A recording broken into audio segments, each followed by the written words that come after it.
It is Monday, August 29th, and we welcome you inside the Upshot, Multi-World Disc Golf podcast about the latest in the disc golf world. We are T-minus 24 hours from the start of the 2022 PDGA Pro World Championships in Emporia, Kansas. He is Josh Mansfield. I'm Charlie Eisenhood. It is our World Preview Show part number 2. If you missed part number 1, just check out the feed. It's right there in the list. You got to make sure you're a subscriber. Get all the podcasts in your feed, and you can become an Multi-World Disc Golf subscriber as well and get our live react shows all week long after every single round. We're going to be talking about what's going on at the World Championships. Josh, it's finally here. It's almost Labor Day. Summer's coming to an end. It's not quite a fall Worlds, especially with the weather in Emporia, which we'll get to, but a capstone event after a great season so far. Absolutely. And I think that, one thing that we're going to talk about, we have a lot of really incredible storylines going into this tournament. And we have some drama that I think is definitely going to play out. The picks were difficult this week, and we have a lot of different segments to get to really just kind of break down who's got the best chances. And that's the funny thing. I mean, we spent hours prepping all these segments and ideas of ways to talk about the players, but it all culminates in the big question of who's going to win the 2022 World Championship title. That's what they're all here for, and no matter which way you break it down, it's the only thing that matters this week. I mean, think about this legacy stuff on the line. You got the stories from last year that are still intact. Mm-hmm. Paige and Paul chasing number 6, and then you have all kinds of players who could cement an amazing season or announce themselves as the next big thing with a win. Mm-hmm. And this is not as we talked about a little bit on our first preview episode, this is not a traditional Worlds because we don't have two different courses. They're different, but we don't have a woods course. Nope. We're not going to see that same kind of test that we've seen the last few years. And as we talked about already, that favors a particular type of player, primarily one who could throw it really far. So this is going to be a thrower's paradise out here. And of course, we're going to get to our picks. We're going to talk sleeper picks. We're going to talk top 5 storylines coming up in just a moment. We're going to talk about the changes to the courses. We've got you all ready to go. And I will plug right off the top. You got to make sure you join our betting contest. Check out the description for the link. Go to the website for the link on our social media as well, to World Disc Golf social media. And it's free. You can win a prize pack, and you get to place your bets based on the odds determined by Statmando for the various players this week. And we'll also talk about some of those odds in a segment a little bit later. So let's get right into it. Without further ado, I want to begin, Josh, just with a couple of quick things. Let's talk about the course changes. Mm-hmm. What is different about these courses compared to what we saw at DDO back in April? Starting over at Jones Supreme, the biggest change is over on hole 1. Hole 1 now has, remember, this is the small island that players, especially in the wind, some were laying up. The layups would usually go horribly wrong. Some players would go for it. Going for it usually went horribly wrong. The hole played more than half a stroke over par in 3 of the 4 counted rounds between MPO and FPO. And it just was incredibly difficult. They have added some rocks to make a small barrier behind at the backside of the green to incentivize players to go for it. The drop zone has also moved just a touch closer. Before, it was devastatingly far back and straight uphill to an elevated basket that has OB right behind it. So I remember watching, I went back and checked out the Jomez coverage. Chris Dickerson hits a crazy circle 2 putt in the first round from that drop zone, but everybody else just laid up. Nobody else would even risk going for it. So I think it's some good changes. Hole 1, probably the signature hole at Jones Supreme, which not a lot of courses have their signature on the first hole, but I think is a fine choice when you've got something like that picturesque. You get to watch the disc of the flight of the disc the entire way, and I think it can really set the tone for the round moving forward. Take us through the other changes at Jones. Yeah. Mostly small footage changes, things like that, but there's a couple notable things. Yeah, a couple other small changes. Few have tees or pins that are moved back and forth. I don't think they're going to be super noticeable from those who watch Dynamic Discs Open, especially given the difference in weather conditions. On the FPO side, hole 7 is now going to be a par 5. So when you're comparing scores from Dynamic Discs Open, you're going to see that difference on the score. The other change, this is going to be just notable for footage and kind of keeping, like you said, Charlie, keeping that straight as you're watching the coverage. Hole 8 is now hole 10. Hole 9 is now hole 8. And hole 10 is now hole 9. So they kind of cycled them. Most, I would assume. 3-card Monty. Sorry? Where's the queen? Where's the queen? That's Monty. Right. Very in terms of play, I don't expect it to have much of an impact. It's probably more pace of play or coverage reasons, camera crews. So, but when you're watching it, those are not new holes, they just got cycled, so it's going to look just a little bit different. I think those are the biggest changes that we're going to see at Jones Supreme. The other ones, like I said, pretty minute and most likely will not be immediately noticeable unless you went back and had side-by-side coverage running. They did take the creek on hole 14 that goes across the fairway out of the OB, so it's now casual water. Okay. There were some players complaining bigly about that. And, you know, it's fair. Like, it's kind of this random in the middle of the fairway creek. It's not like a river. So that's now going to be casual and no stroke. So keep that in mind. Now, how about ECC? Now, this course, of course, has been in the ground much longer. Mm-hmm. We've seen World Championships played here before. Don't expect a ton of changes, but there's a few little things. Yeah. 6, 7, and 17 all will feature shorter pins for the FPO division. Most likely just looked at scoring results from DDO and pulled them up a little bit. Hole 4 and hole 14 saw T-pad changes for the MPO field. Hole 4 got a little shorter. Hole 14 got a little bit longer. Again, I don't think that's going to be super noticeable. Those holes are already pretty well established. Hole 9 has a few OB rule changes that favor the player, give you a little bit more options in terms of where you play if you have an early out of bounds. And then hole 10 expanded the safe zone off to the left of the hole to make it just a little bit easier to play. Biggest change, though, that you're going to want to watch for at ECC is going to be hole 12's basket got moved back into a new position for both divisions. It's going to stay a par 3 for MPO and 4 for FPO, but we've heard some pros mention that this hole is going to look drastically different and play different than it has in the past. The shot shape is just completely different than what it used to be by pulling this pin back. So that's the biggest change to watch. Hole 12, adding a little bit of variability. Otherwise, I think that these changes are going to be so minute that you're not going to notice. Yeah, you're not even going to notice them in coverage for those fans who watch. There is one thing, especially for those of you who are thinking about over-unders and the like. Hole 14 is now par 5 for MPO. So they stretched the tee pad a little longer and they added a stroke to par. So overall, the MPO course plays a little bit longer and par is one stroke higher. Mm-hmm. FPO is a little bit shorter and they did not change par. So mostly just tweaking difficulty of holes based on the results from DDO.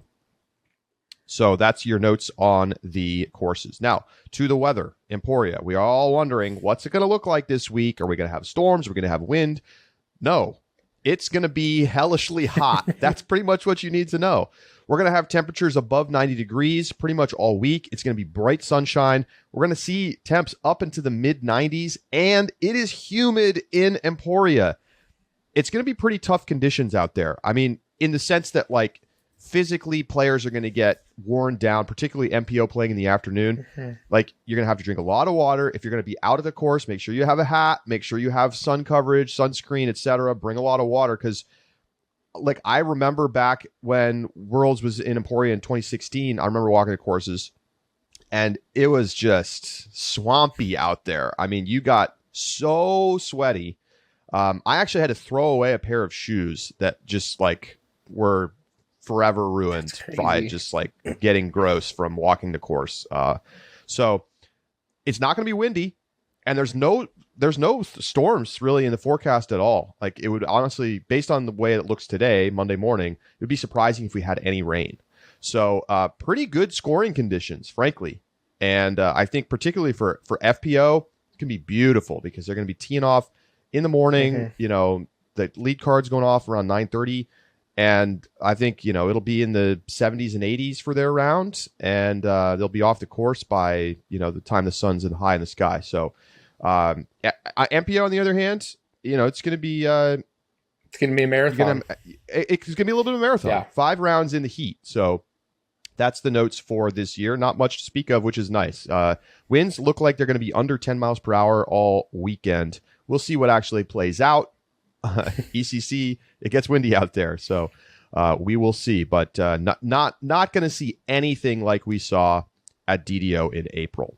I think that brings us real quick. Ahead, the one thing I just wanted to add about the weather. I know that's what the weather forecast says. I don't know if I trust the wind, like you mentioned. You know, we'll see. We're skeptical. That is a big deal, though, because if it's not going to be constantly blowing, the time of day that the MPO plays at, if you're an MPO player, it's going to make a huge difference about your scoring conditions. There are holes that some players will not even go for. They'll play safer layup shots when there's a headwind on those holes because the holes are designed around creating punishing OB in headwind conditions.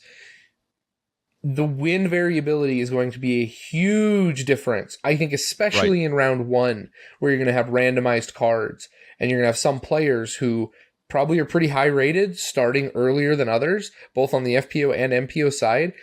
I think you need to be, number one, if one of your top players and contenders to win this weekend gets one of those early tee times, I think it's going to be really fortuitous for them.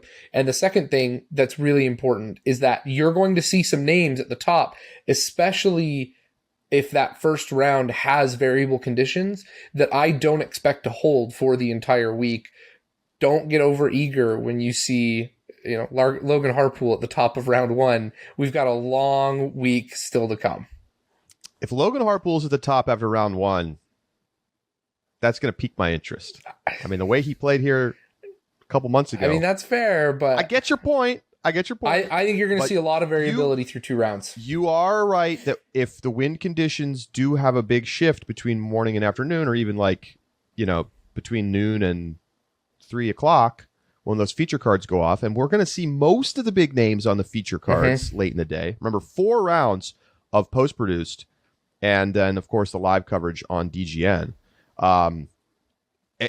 It could be advantageous for some of those players who are not the biggest names, who are not going to be on those feature cards, because if there's going to be wind, it's more likely to be prevalent between 3 and 5 in the afternoon than it is earlier in the day. Yep. So, great point, Josh. Let's move on to our top 5 storylines. You know, if you're just tuning in, let's say you're a new Upshot listener, and we hope so. We welcome you. Please like and subscribe. And you're a casual disc golf fan. You're not super dialed into what's been going on this season. Well, we got you. Okay. Here's your top 5 storylines heading in to the World Championships. Number 1, Kristen Tatar. Is she ready to win her first world title? She is the highest rated woman in the world. She is dealing with the injury, but it did not seem to affect her at all at the Des Moines Challenge. She was dominant. She averaged over 1,000 rated golf. She beat Evelina Salonen, who averaged 990 golf last week. So very interesting there. Can Kristen win her first world? She is a major champion already, but she's not won a world title. We watched her let the Champions Cup slip away earlier this year, and then she didn't compete at either the U.S. Women's Championship due to COVID or the European Open due to the injury. So this is just her second major appearance of the year. This is the last major for FPO. Is it her time? That's the big question, Josh. This would be a huge disappointment for Kristen not to win this weekend. And I know that when you're talking about the World Championship, the odds on any one player are just so small that, granted, Kristen's our odds-on favorite, according to Statmando. We'll get to that later. But to say that it's a disappointment for any one player to win Worlds requires context that has built up a storyline just of incredible nature. Think Paige last year, where, you know, they were talking about from the first tournament of the year, is Paige going to win her 6th world title. They made a movie about it. Yes. Like Paige was literally in between events driving to Utah to go play the courses in order to prep for Worlds. And so, when Paige went in, we would have said, we did say the same thing.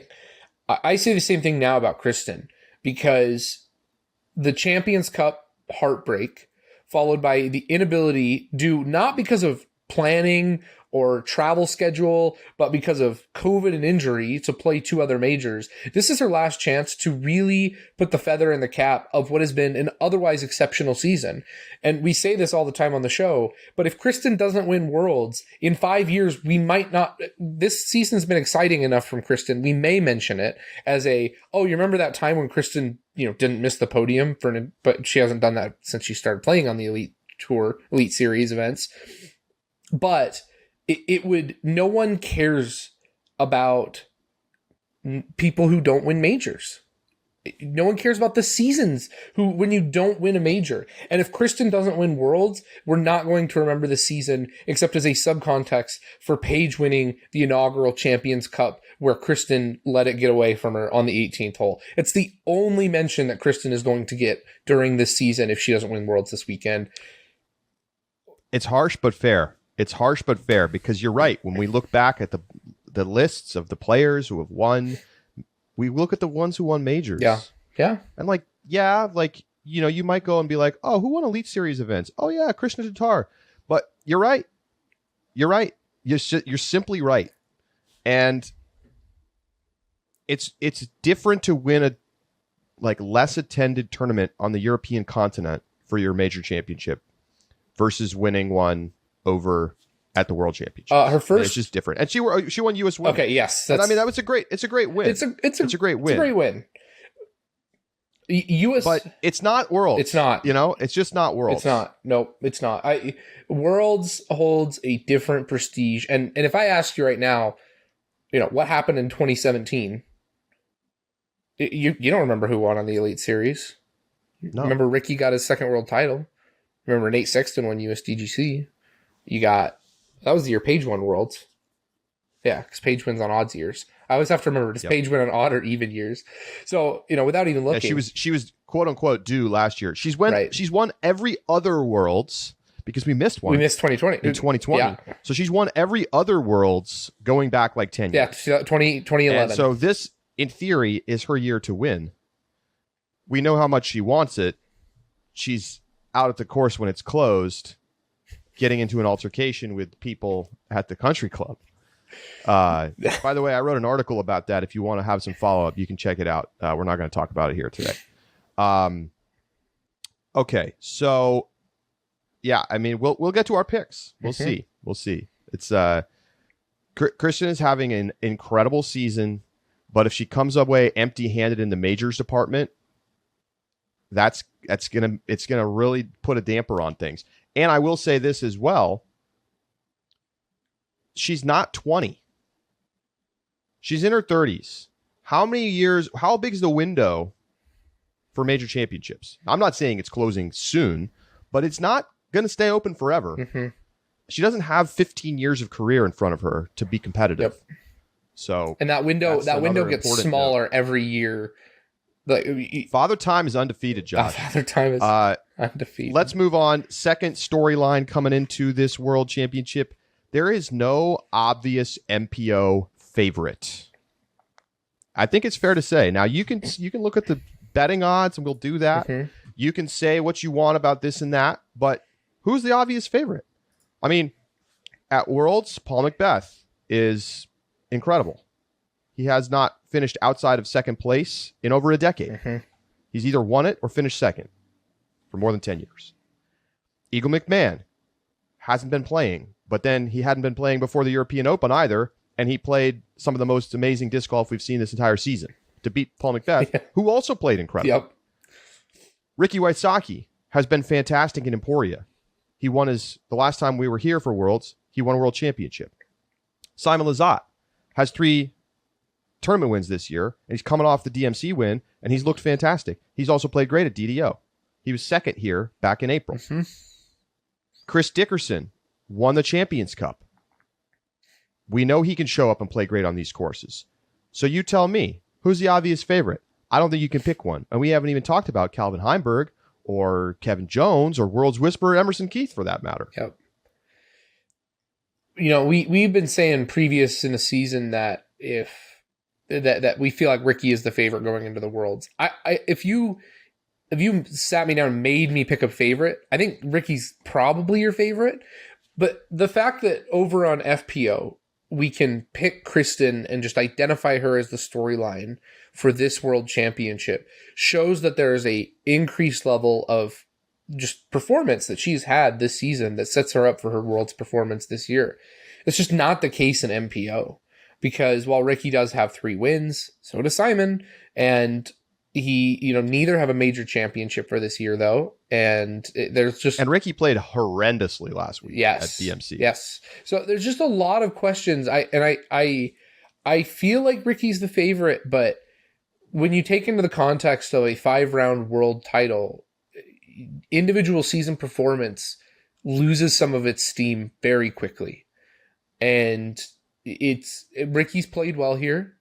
Ricky has a world title here. The last time it was held here, he won handedly in April. And so there are a lot of things breaking right for Ricky, but the field that stands just behind him is so crowded that I just think you just have an exciting weekend for MPO this year. It's going to be an incredible tournament in both divisions. I hope we get battles down the stretch. And this brings us to, kind of a corollary to that. And this is true in really both divisions. Are we going to have a repeat world champion, or are we going to have a new winner? And there's 8 players in the field who have won world titles. In FPO, it's Paige Pierce, Katrina Allen, Sarah Hokum, and Juliana Korver. And in MPO, it's Paul Macbeth, Ricky Wysocki, James Conrad, and Greg Barsby. And, certainly Paige, Katrina, Paul, Ricky, I think you could argue James, all feel like they're very relevant for winning another one. Mm-hmm. And yet, on the other hand, we have this plethora of other players who are in the mix. And so, while last year was about Paul and Paige chasing number 6, of course, that storyline is still in play. It is. But it doesn't feel as relevant as it did a year ago. And that's because of the way this season has played out so far. Mm-hmm. And it feels like we might see new champs at the Worlds for the first time in quite some time. It really does feel that way. And I think Ricky really feels... Here's the thing. Paige, Katrina, and Paul all have had seasons. Paige hasn't. Katrina and Paul have both have seasons that I think have underperformed expectations relative to the level of dominance that we have seen from them at times in the past. It's not to say they've had bad seasons.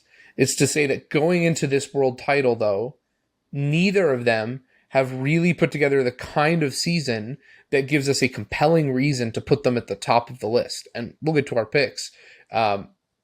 Now, they have a history of, in Paul's case especially, decade of performance that gives you a compelling reason to put him at the top of your list. But Paige and Ricky, I think, are the two that when you look at world titles who are in the field this weekend, who could win another one, are the ones that are best suited for that storyline. I mean, Paige has already got 2 majors this season, and it's a course that sets up well for her. And then Ricky, everything that I just talked about, it makes it an interesting balance when you're trying to consider those new faces, because that's one of the funny things is when you talk about other majors, when you talk about Worlds, you talk about how good Calvin Heimberg is. He absolutely is a good player, but we knock him all the time for not having a major title. And at the World Championships, that knock becomes even more prevalent, because not only is it not a 4-round tournament, it's a 5-round tournament, right? That elevation of the final round just seems to add so much of a just filter that puts in and brings the best players in the world to the top, that when you look at past performance over history, it becomes so much more outsized in influence because of that fifth round and the pressure of the title than in any other conversation that we have when we talk about either majors or just standard Elite Series events. If you're trying to get hyped up for this year's Worlds, I highly recommend that you check out both The Holy Shot, the new PDGA documentary about last year's world title, and, of course, Fierce, the story of Paige chasing number 6. It'll get the juices flowing for you before this week. Okay, next, 4th of 5 top storylines. Young talent explosion. We have seen more great young players emerge this year than I can remember in the past. I mean, remember, like, it was like, wow, Ella Hansen, new exciting story. And like now it's like, wow, there's like 15 players in each division where you're like, wow, they're under 25 and they are playing incredible disc golf. And, you know, could one of them win? Maybe. I don't think I picked them to win, but we know that this is going to be a big feature of this year's story. How do these young players perform for many of them at their first World Championship, or at least their first time playing Worlds where they're a relevant story in the division? So to me, like, you have a large number of players that a top 10 finish would be meaningful for. Charlie, were you a big disc golf fan when Paul won his first world title in 2012? I was not. No. Okay. Zero. I was not paying attention to disc golf whatsoever. I wasn't either. So I don't know if this is the case, but I like to imagine Paul 10 years ago, people probably said similar things. Maybe I'm wrong. I don't know. So it's easy to imagine that they were talking about Paul like he was like we talk about Gannon Burke. Yes, an excellent player, so much potential, probably not going to win Worlds. And what's crazy to think about is that if any of these young players win this weekend, it could trigger and be the beginning of a career that is just long and incredible. And this is the could be the very first moment, and I think that's when, you know, when we look back on the history books, and like we've talked about, I don't know what Paul did, but I know that beginning in 2012, it's the era of Paul, right? That it's 2012 till now. Paul owns more than half of the world championships that have been played, and that. I think players who ascend into excellence with maybe a title, maybe one title, but maybe they play really well for a long time and then they get their first title. It doesn't have the same kind of catalyst, clean start point to their story of excellence. And I think this is the opportunity for a lot of young players to write that story. I will say this: Paul in 2012 won the Memorial, which was an NT that year, so Elite Series. And then he won Masters Cup, also on the Elite Series. And then had some less impressive results leading up to Worlds, but he had won 2 of the NTs to that point coming into Worlds that year. So it feels like maybe there was more of a sense that he had a real chance to win. That makes sense. You know, Gannon, obviously playing in a different environment where there's a whole lot more competition than there was back then. Sure. But he has yet to get that big win. Yep. And he's gotten the small wins, but he hasn't gotten the big win. And so, but you know, do you count him out? You can't. No. You can't. All right. And then the final storyline, can Emporia deliver? A lot of people complaining that we're back here for the second time this season. You know, and in a lot of years, I think I would sort of agree with that, but I'm actually glad that they got a dress rehearsal for Worlds, because it means that they were able to tweak these courses and get them ready to go, particularly Jones Supreme, which was played for the first time by professionals just a few months ago. And they identified some problems and they fixed them. So like hole 1 is you mentioned it, it's the signature hole. It's a better hole now. it's going to be more interesting. It's going to be more fun because of a couple of small, simple changes. And I think that is important. So can Emporia deliver? It's not going to have the woods. We know that. It's, going to be hot and steamy. We know that. The question is, are we going to get amazing disc golf down the stretch? And, the courses don't always determine that, No. Of course. You could put worlds on the world's two best courses. You pick your favorites, whatever you choose. They could be across the It's happening world next from each year. other. They fly from Europe, they fly back to the US, they play at Maple Hill, they fly back to Europe, they play at, Yarva, whatever. And you could have a 10-stroke blowout. Sure. That's sports. Yep. But I think there's pressure on Emporia to be not only a great host, but to prove that these courses should belong. And, there's a lot of skepticism that we should even be here for the World Championship. So will it deliver? I certainly think it can. Country Club for the final two rounds, we could see some spice. Yeah.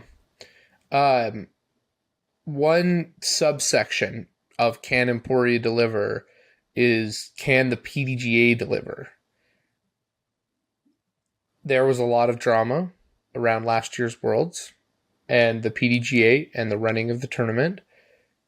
There was drama to start off last week with Paige and unrelated drama to Worlds.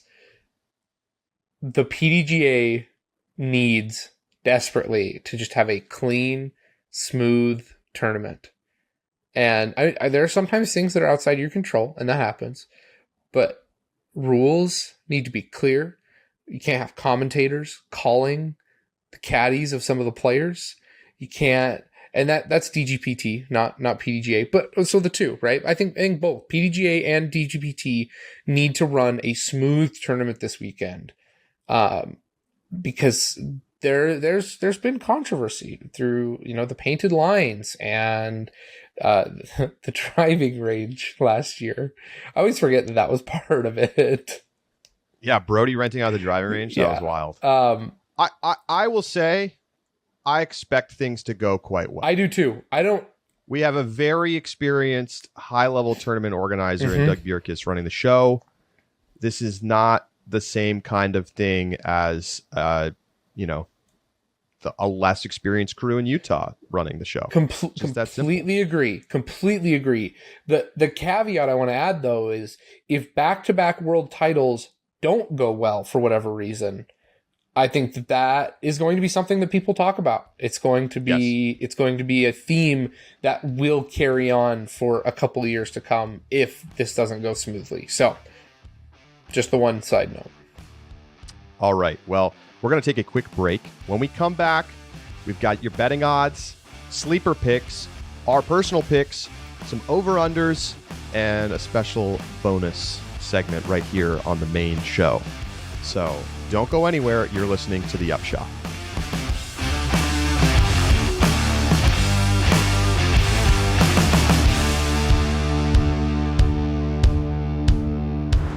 Sunset Lake CBD is a hemp farm located just outside of Burlington, Vermont. For years, Sunset Lake produced milk for Ben & Jerry's ice cream, and in 2019, they diversified and started growing hemp for CBD. Sunset Lake believes that their farm-table approach is the best way for you to get responsibly produced, high-quality CBD products that actually work. Sunset Lake CBD crafts topicals, gummies, oils, and more to help with stress, aches, and sleep. I know that I like to take a little gummy sometimes in the evening just to wind down, maybe watch a TV show or something, and get a great night's sleep. So check them out today at sunsetlakecbd.com and use coupon code UPSHOT to save 20% off all products. Sunset Lake CBD, farmer-owned, Vermont-grown.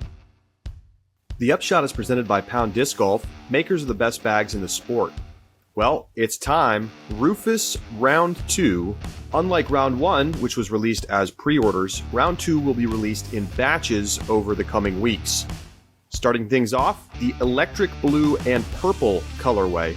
They're ready to ship, so make sure you head over to pounddiscgolf.com and have those mouse clicks ready to go to grab yourself a Rufus bag.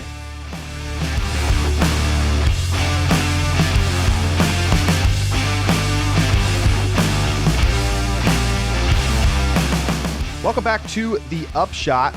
It's time to talk some picks. We've got a lot of picks in various categories, and let's get rolling right away with the betting odds provided by StatMando, the disc golf stats platform. And they have a list of win probabilities and associated odds. And as I mentioned at the top of the show, you can get in on the action in our free betting contest. Check the link in the description, on the website, on our social media. And you can place your bets on players, and whoever scores the most chips, once we settle all of the bets, will win an Upshot and Ulti-World Disc Golf prize pack. So totally free to enter. It's fun, and you can think about where you want to put your chips down. The favorites right now, Josh, take us through the top 3 players in each division and their odds. Yeah, over in FPO, we've got Kristen Tatar with a plus 170. It then drops Oh, go ahead. Just want to remind people what that means. Plus 170 based on the betting parlance means that if you bet $100 on the player, you win 170. Yep. And her associated win probability is what? 35.2%. Whew. So there's StatMano saying she's going to win more than a third of the time. That's a high number, but I don't know if I disagree. Sure. It might be right. Okay, second, plus 170. Yep. Second is Paige Pierce with a 14.8% or plus 530. Wow. Katrina Allen is third at 12% with a plus 680.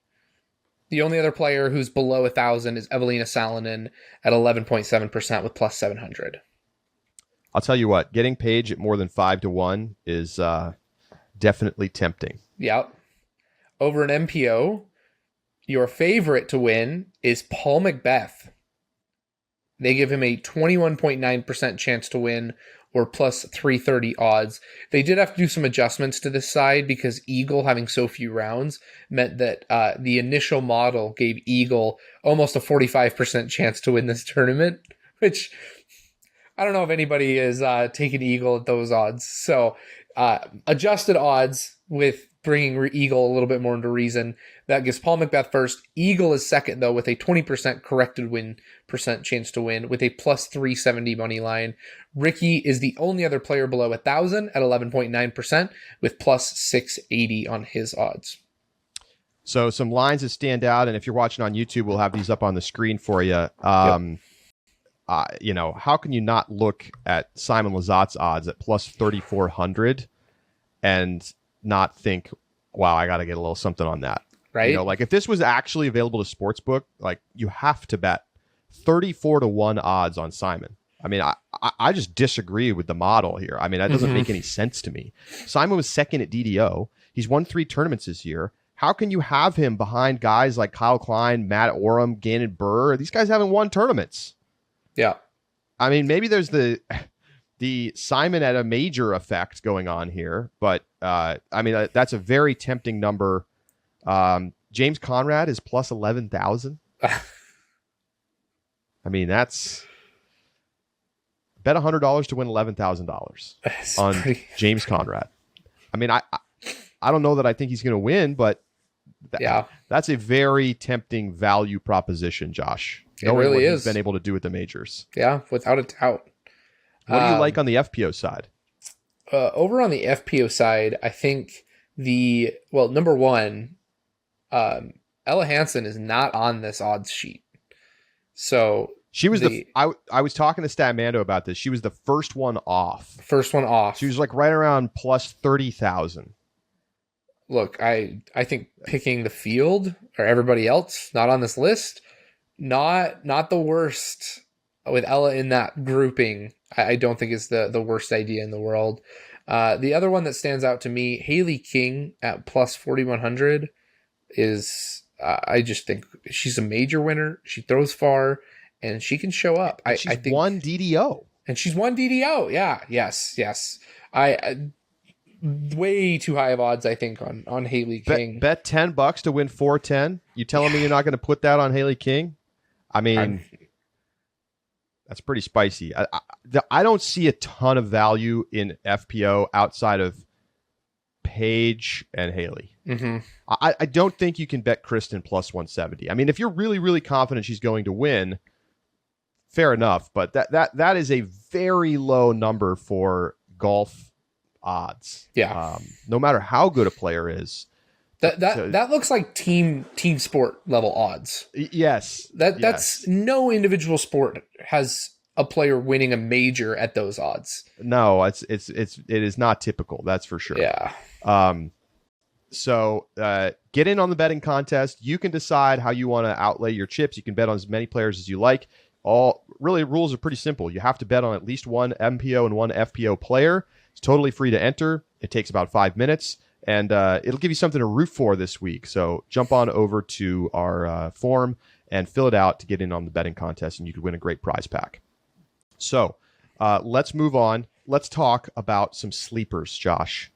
We know we've already talked a bunch about the big players. We did our tier lists. Mm-hmm. Who are some players that you think are sleeper picks this week? Maybe if someone's looking for value in a fantasy game, or if they just want to get a leg up in the betting contest and kind of try to swing for the fences. Yeah, Charlie, it's convenient because I just wrote an article about this. It's up on Ulti World Disc Golf's website, so go check this out. I talk about top Cinderella stories, and I think my top sleeper pick is the top Cinderella story. It's got to be Isaac Robinson. Isaac suffers from a lack of touring experience because he was in college. But he would be a household name if he had been on tour for the past couple of seasons.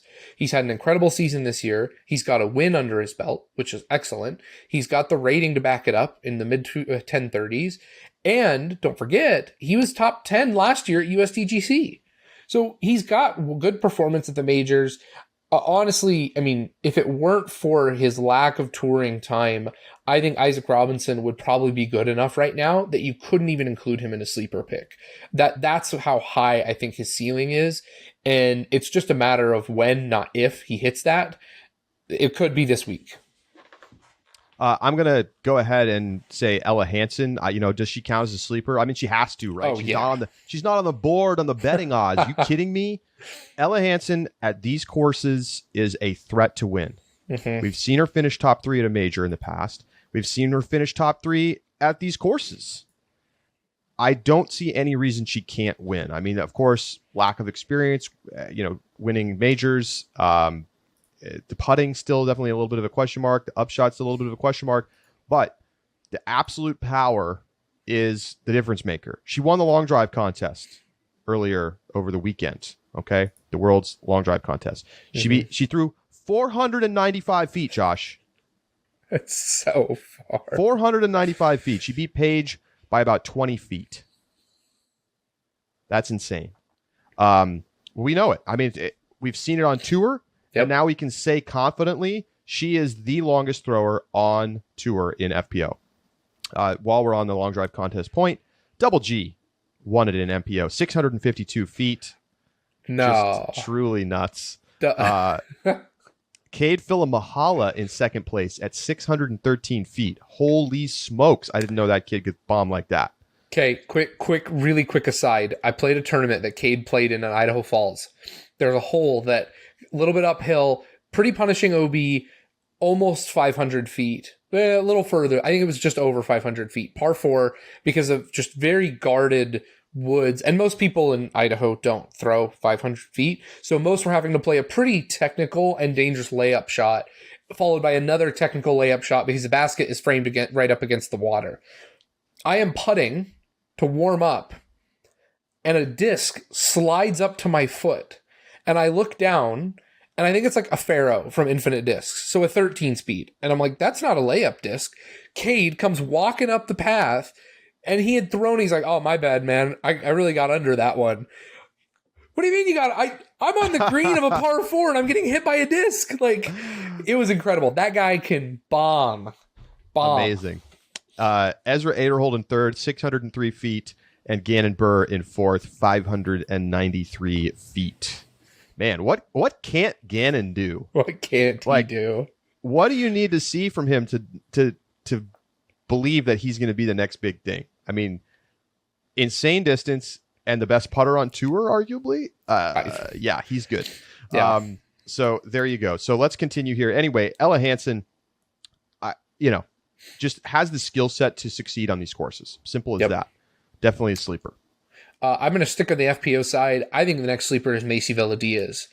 Macy Vela-Diaz, she's from Tennessee, is good on these courses. Even last year when she wasn't playing as much on tour, only played 2 events, the Dynamic Discs Open and Music City Open. She placed 3rd in both of those. And while she placed 8th this year at DDO, I am more confident in her ability given the wind is going away. And she always, this is where we really start talking about her, is at DDO, because she always just shows up to play here.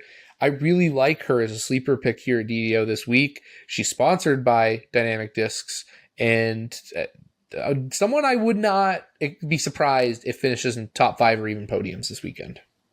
I'm going to go next to Aaron Gossage.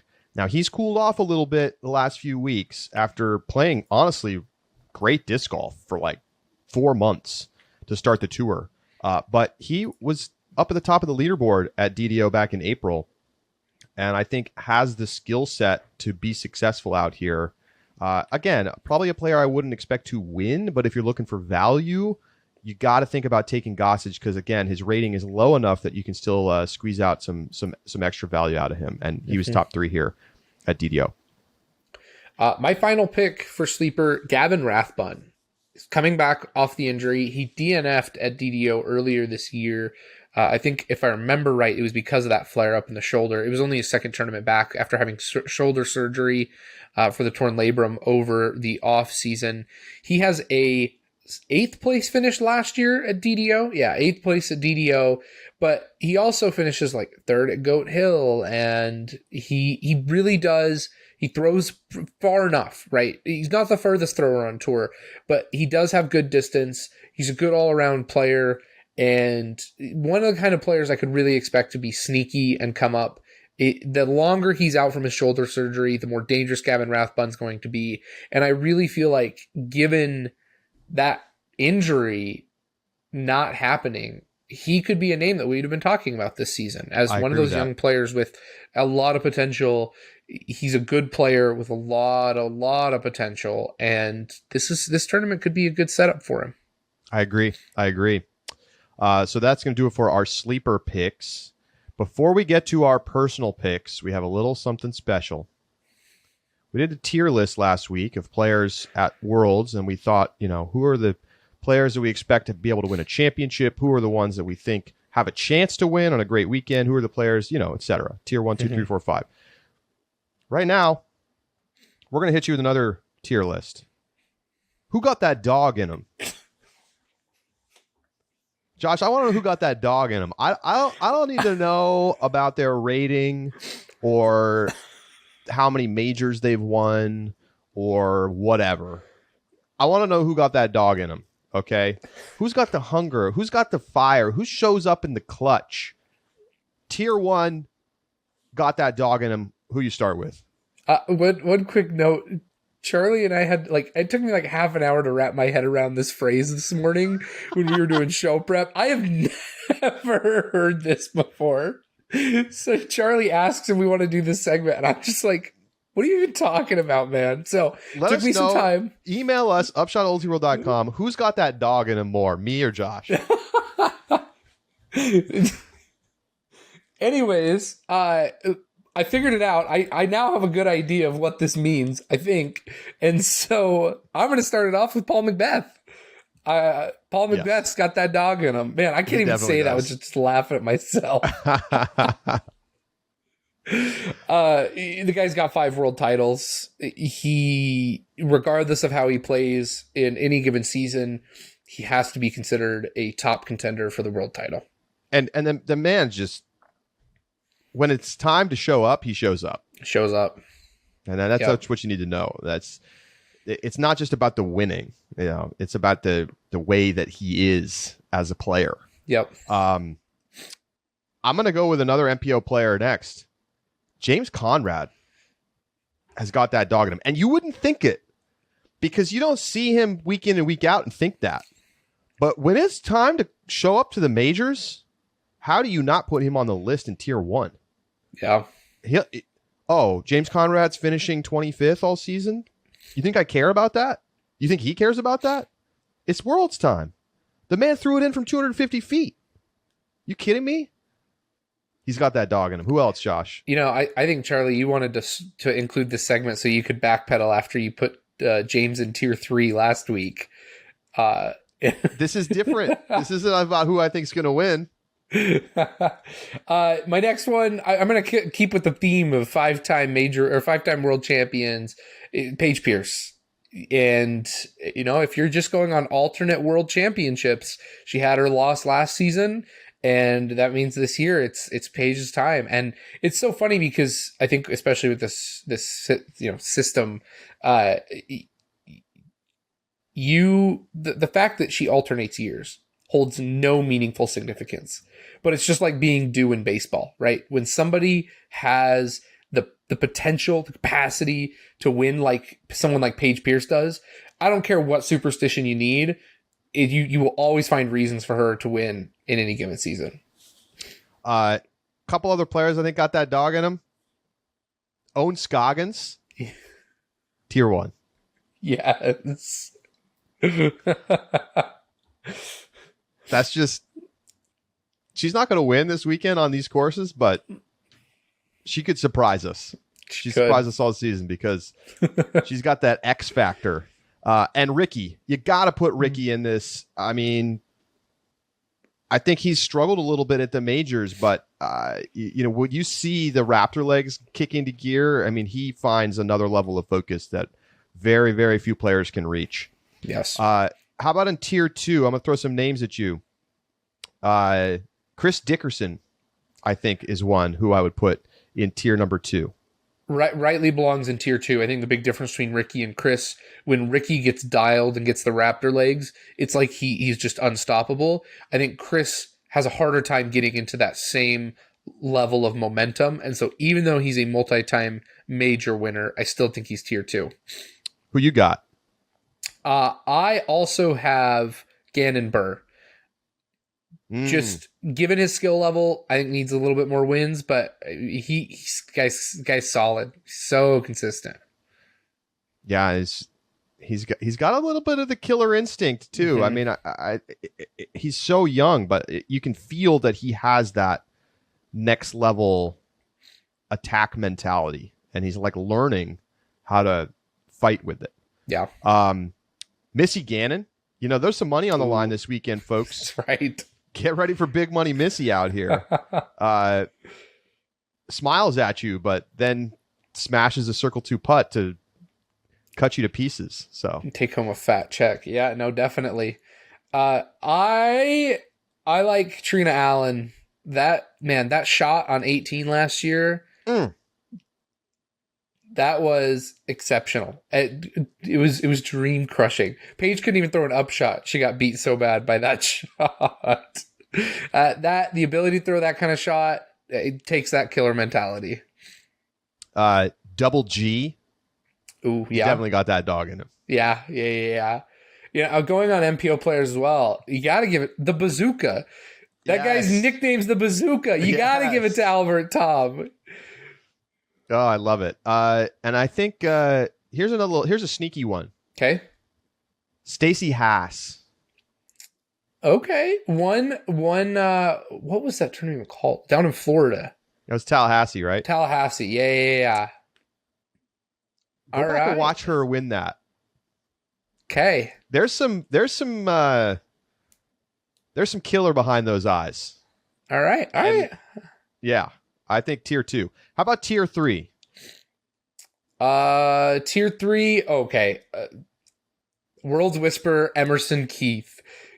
Yeah. Top of tier 3, baby. You remember in that interview, the quick post round interview at Worlds last year, when he's like, he runs the putt with the water right behind it, and he's like, a world champion wouldn't lay up that putt.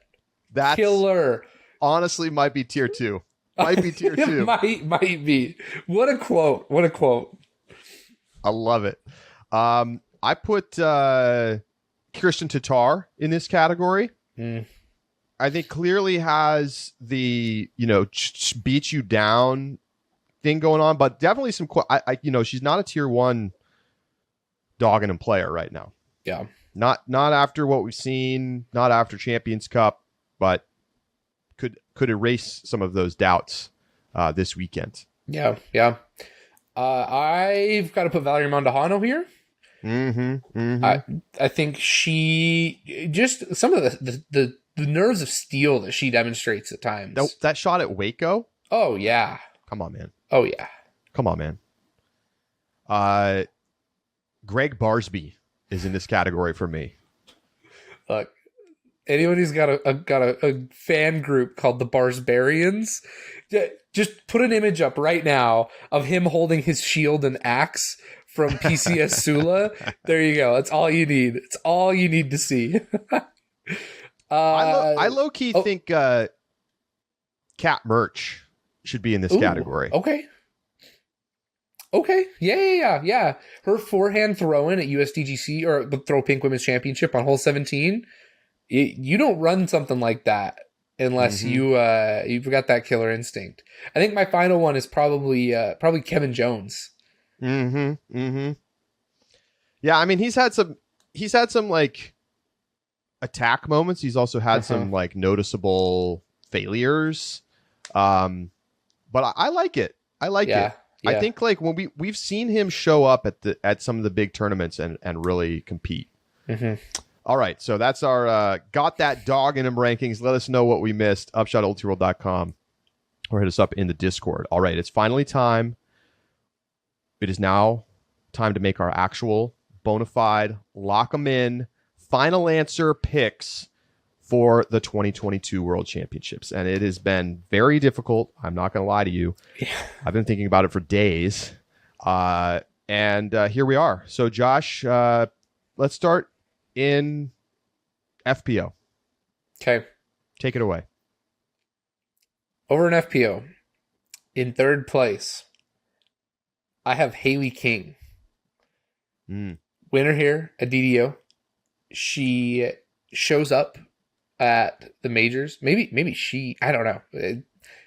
I don't know if she deserves that, got that dog in him, but showing up at US Women's after kind of a lackluster season and the kind of hiatus from tour, I really think that Haley King could come out and surprise everybody.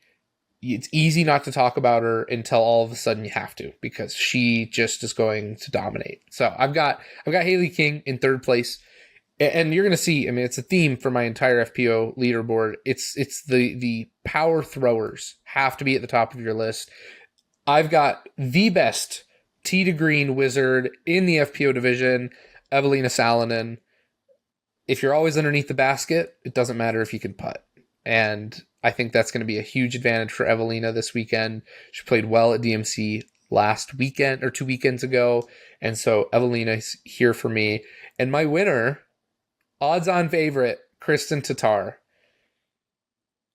Two things with that. Number one, Kristen has been dominant this season, and this will be the first time that she's got the opportunity to play a major.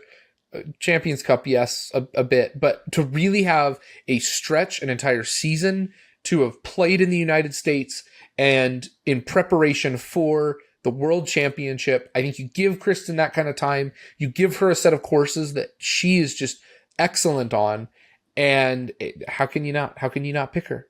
I think it sets up so well for her. That does mean, though, I have both Katrina Allen and Paige Pierce finishing outside of my podium. We talked about it all season. We've talked about how the parity in the FPO field is better than ever before. If I mean it, I'm going to put my money where my mouth is, and my picks are going to three players who have never won a world title. Wow.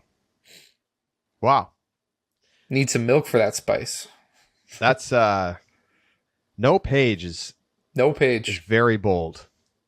5 rounds. I don't think I could do it. I just don't think I could see it. So here's mine. Okay. In third, I have Evelina Salonen, who I don't really need to add more to what you said. I mean, I think that Evelina's just so talented everywhere but on the green that she's going to separate on these courses. And I think her putting showed us glimpses of potential where she's hitting some 30-footers. I don't think it's out of the question that she wins. And I felt this way really since she came back from Europe. It's felt like maybe she could get one. European Open. Yeah, I just don't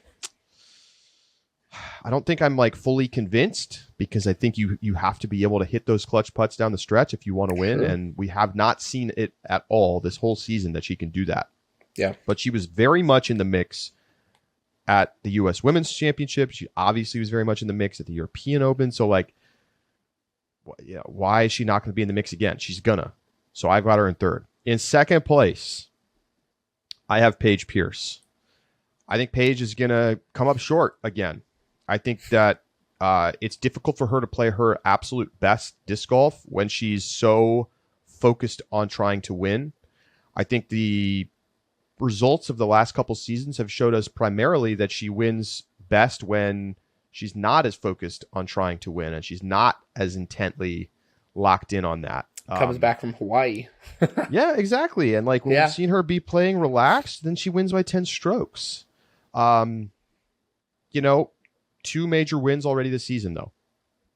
But arguably in both cases, her opponent collapsed more than Paige ripped it away.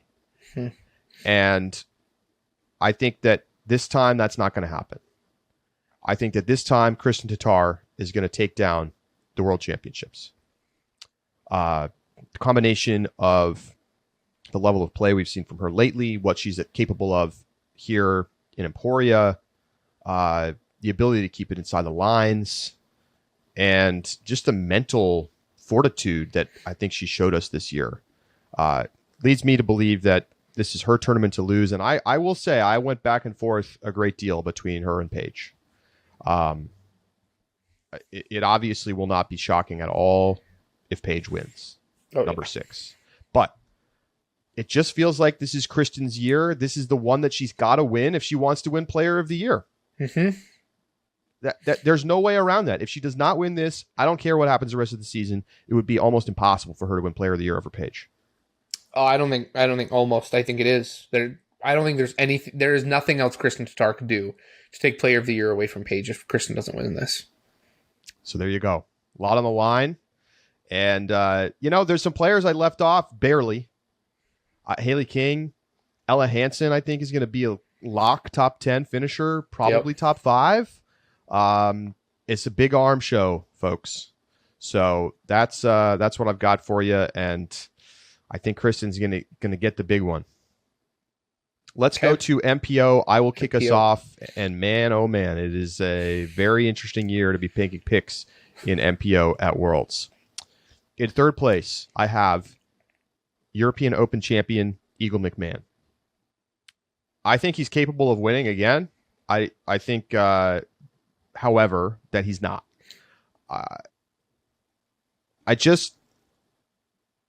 This is just a feel thing. Like I feel like the fact that Eagle played as well as he did at European Open is like this insane thing that no one would ever expect or bet on a second time. Right. Like it's not, to me, it's not possible to kind of like continue to have that high level of performance when you're not playing on tour week in and week out and like honing your game. So I just don't know that we're going to see that same level from Eagle. I also think it almost means more to him to go over to Europe and win. Mm-hmm. So I'm certainly not counting him out. I've got him on my podium. In second place, I have Ricky Wysocki. Coming up short, huh? I'm coming up short, but that's been kind of the MO for Rick at majors. And I'm calling it again. He's very capable. Mm-hmm. We've already talked ad nauseum about what he's able to do at Emporia and DD and blah, blah, blah. But when push comes to shove, I'm going to take Paul Macbeth. And you can tell me what you want about his season and all the great players coming up and it's a new era and blah, blah, blah, blah, blah. This guy has not missed the top 2 at Worlds in over 10 years. He should have won last year. He arguably should have won the European Open. He did win the USDGC. Like, look at the pattern of the majors. Mm-hmm. And like, yeah, he didn't win Champions Cup, but he didn't even have that on his schedule initially. Yeah, it's true. He wasn't going to go to the tournament. He was like, nah, this is whack. I don't want to play stroke play and match play. I'm not going to go. Uh-huh. And then all of the sponsors were like, holy shit, we got to make sure that we fix this. And then he went, and then he shot the course record. Okay. So I know I have a quick email side note. Okay. I am so excited to be able to actually talk about this because somebody did the work. I saw this email. This was incredible. Somebody looked it up. And here it is. This is from Cameron. Cameron, thank you so much. This is an incredible email, and I'm glad to go through it right now. Cameron is the GOAT. Paul McBeth has shot the course record this year 7 times. The course record, not the hot round, the course record. He's done it 7 times. Gannon, Calvin, and Eagle have each done it twice. Paul, here's the course records. 12 down at Texas State's, the Thorn course. 16 down at WR Jackson, which is just absolutely ridiculous. Can't believe it's not the highest rated round. 9 down at Portland Open at Glenn DeVere's layout. These layouts change, so course record, means more at some places than others. Yeah. 13 down at Idlewild. That's huge. As noted in the comments here, Ricky and Chris both shot 14s, but this year's layout was slightly harder. So Cameron says, I'm going to side with Philo and Ian and say this counts as the course record.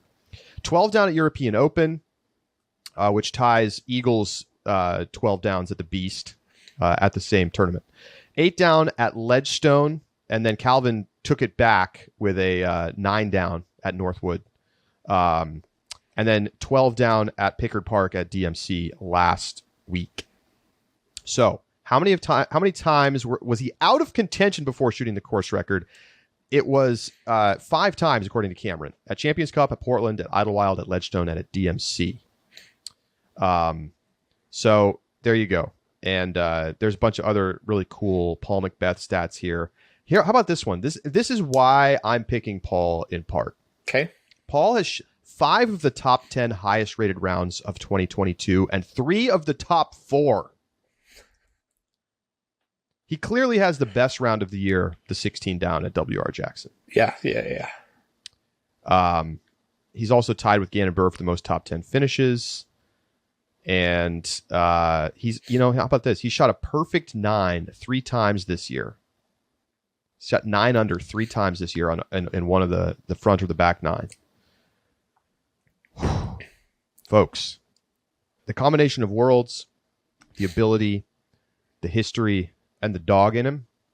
So I'm taking Paul McBeth.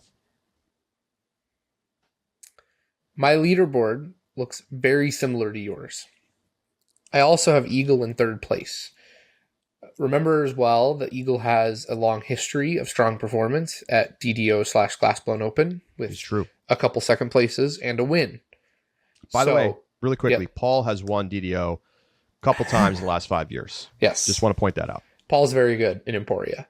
Eagle's also good in Emporia. Yes. And I really like Eagle for this track. But I think that one of the biggest things that we've always talked about with Eagle was the ability to maintain his performance over a long tournament. He proved it at European Open with 4 rounds, but he's still got to do it for me through 5. And I don't have, especially not being on tour, the weather, all the factors considered, Eagle is just not my ideal pick when I think of a marathon. I think he'll do well. I think he's a great player. He's too talented not to. He's not a marathon runner, though. So at least not yet. So I've got him in 3rd. 2nd place, I also have Ricky Wysocki. First world title, 2016, here in Emporia. Wins DDO handedly with one of the largest victories. Maybe I'd have to go back and check, but probably the largest victory of the year, 6 strokes. Yeah.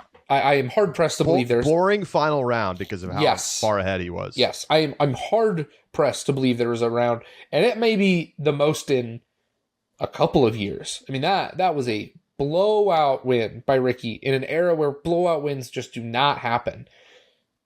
He is, I think, right now, one of the top contenders for Player of the Year with 3 Elite Series wins. But he's the I also front runner. He's the front runner right now. think he's the front runner. No major. Yeah. I guess the major winners though are Chris, who hasn't had a great season, and Eagle, who hasn't played. Yeah. So yeah, I forget that's the case. So front runner for Player of the Year. But I also have him coming up short. I have him coming up short though to a Mr. Simon Lizotte. Wow. Give him to me. Wow. This is a Simon Lizotte unlike any Simon we have ever seen. Because think back to pre-injury Simon Lizotte, what used to be his prime, and you had, just like Eagle, some of the most incredible raw talent when it came to throwing the disc. Nobody threw a disc like Simon Lizotte. The things that he could do with the Frisbee were unreal. Now you have an elite thrower with a mature mental game and a solid lights out putter, even out to inside of, I'd say, halfway through circle 2. That is a combination of skills that I think puts Simon, it's the reason he's got 3 Elite Series wins, and I think he is poised to take down another major as a result. He's been around the block, he's got experience, and I know that Simon, the biggest knock on Simon is that he doesn't show up at the majors. It's always been the knock on Simon. I think that this year is the year that Simon really can focus down. He has everything he needs in the toolkit to win it. And I just love Simon for this weekend. This tournament, the DDO, where he took 3rd, was what kicked off his stretch of 2 wins and incredible performance over a series of 5 tournaments. I love Simon for this week. I really think he's got, I think he's going to do it. And all the things you said about Paul Macbeth are true. They're all true, and I hear you. But he's also gone the longest stretch in his career without a win. I just don't think he's going to break it this week. Wow. I can't decide if I think it's crazier that you're picking Simon to win or that you're not putting Paul on the podium. Look, if Paul doesn't take first, he's taking 10th. Come on. Well, his history says he's taking 2nd. That's okay. That's true. He's going to shoot. This season, though, tells me that he's going to shoot the course record at Country Club, and then he's going to finish in 10th place. Well, you're going to get an 18 down at ECC. Here's the problem. Okay, like let's rule out. I mean, even if you want to rule out Simon over the last few years because he just hasn't been the same player as he's been this season, which I'll grant you that. Yeah. At European Open, in the midst of him after winning a couple tournaments, he finished in 16th. Yep. He wasn't even in the mix. Wasn't. And it's not even like he wasn't in the mix with Paul and Eagle, who are playing insane. He wasn't even in the mix with Kevin Jones. He wasn't in the mix whatsoever. I hear what you're saying. He was left out of the bowl entirely. Yep. Why now? Like, what tells you that now is the time that he's going to show up and get his highest ever finish at a major? I think he's never won a major. No, he hasn't. He's finished outside the top 10 far more than he's finished inside the top 10. I hear what you're saying. I think that Simon has said and told us that there's something about the majors that gets in his head. I think going over to Europe as the European favorite and as having that newly established season only augments the pressure for him at the European Open. I think the European Open creates the highest pressure cooker of situations for Simon, and all the reasons why. The Dynamic Discs flagship tournament, the fact that we haven't played European Open in years. You mean Discmania? Okay. Discmania, excuse me. Thank you. Discmania. It's the Discmania flagship tournament. It's the first time we played European Open in years. Simon is the top-rated European player and the best European player ever to come out of that continent on the MPO side. He's having the best season he's ever had. The amount of pressure that built into the European Open for Simon, I think, was just Why is it different unbelievable. now? Why is it different now? It's different now because he's had a poor performance at the major, and I think he played well on these courses already. The monkey's off his back. He did European Open. It happened. He's played Dynamic Discs Open. He played well on these courses. He comes in now and he says, I don't think Simon has anything to prove this weekend except maybe to himself. I don't know what's going through Simon's head right now, but he has said when he won Portland Open, he talked about how unbelievable this was, about how unexpected it was, how he was just so excited to be back in this position, and how grateful he was to be there. I think that it's easy to get a little bit overhyped for even just himself going into the European Open, given all the circumstances that I pointed out. He got knocked down at that major, but he's played well here. I think he comes into this tournament knowing that he's playing well, but with zero expectations. And I think that makes him deadly and gives him the reason to win. Well, you can go over to discgolf.ultiworld.com/upshot-picks to follow along with our picks, vote on whose picks you think are better, and check out our over-unders, which are coming up right now. Here is the first one. Josh, I ask you, over-under 1.5 first-time world champions. You have Simon and Kristen winning. Mm-hmm. That's 2 first-time world champions. Are you going to put your money where your mouth is and take the over? I think what's more like the reason I'm going to take the over isn't just because of my 2 winner picks. It's because of my 6 podium picks. Ricky's the only previous world champion that I have in my picks. And which means even if I'm wrong, as long as I'm only wrong a little bit, I'm still good enough to win that. So yes, I'm going to take the over on the 1.5 new world champions. Wow. A pair of new world champions. World champions. You also have to remember, I said that Ricky and Paul aren't going to win a major this year. So in a season long over under. Yeah. So I'm just doubling down even harder here. Wow. Okay, Josh, you got something for me? Yes, I do. I am really excited. I mentioned the Cinderella story that I wrote, and I included on there my top European contender, not named Simon, for Cinderella stories. I put Nicholas Antila.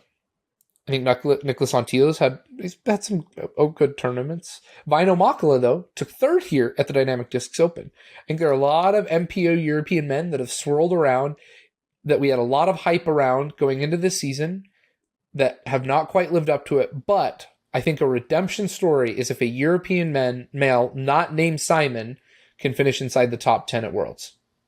So that's my over-under for you, Charlie. 10.5 is the finishing place for a MPO player, MPO player not named Simon. European. Yes. Not named Simon. Lowry, Nicholas, Albert Tom. Vino, Albert Tom. Top 10, huh? Yep, top 10. What happened to Champions Cup? Well, there were not necessarily that many. Europeans, I don't think they're out in full force yet for Champions Cup. Yeah, most of them had come over at that point. I'm just going to check really quick. Yeah, you check. It's a tough call. It's definitely a tough call. No Europeans in the top 10 over there. Okay. Nicholas Antila was in 13th. So 13th there. Dynamic Discs had Vino at 3rd. Right. Next up after that was ways down. Blair Orn was in 30th. I'm going to take the over.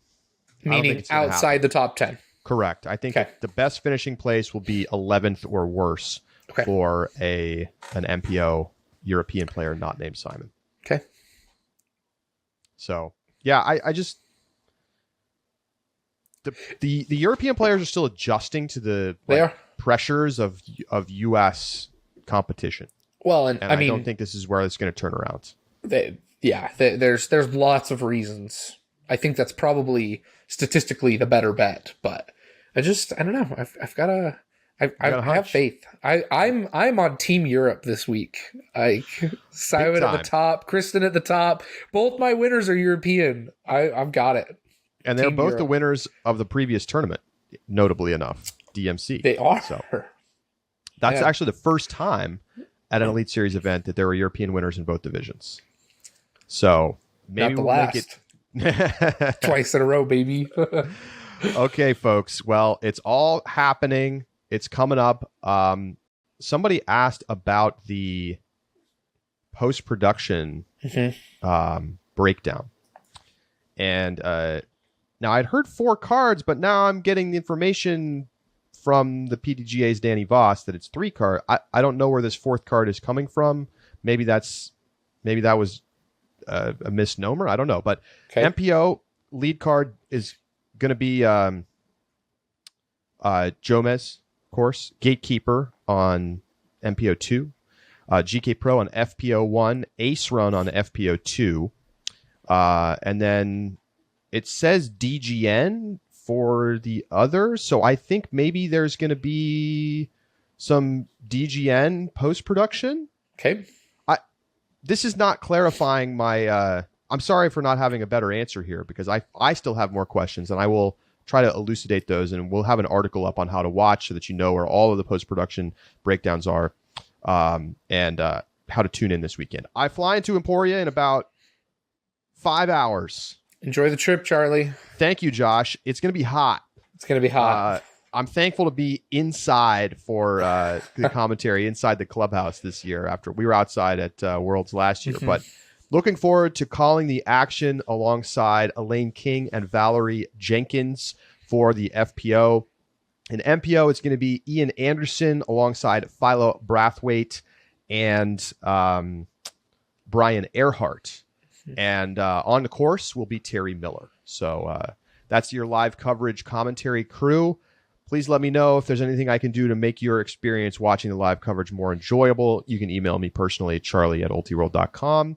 And we hope you become a subscriber to Ultiworld Disc Golf, because you will get all of our Upshot Rapid React segments. We're doing every day. We're doing shows during Worlds. So tune in. Me and Josh will be live in the Discord, and we'll get those Rapid Reacts up quickly. If you're unable to tune in live, although we hope you can join us in the chat, ask us questions. And we're going to be diving in full force to all of the action this week. So it's going to be awesome stuff. If there's anything that I can do to help you enjoy the tournament more, if you want to hear about particular things, again, email me, get in touch in Discord.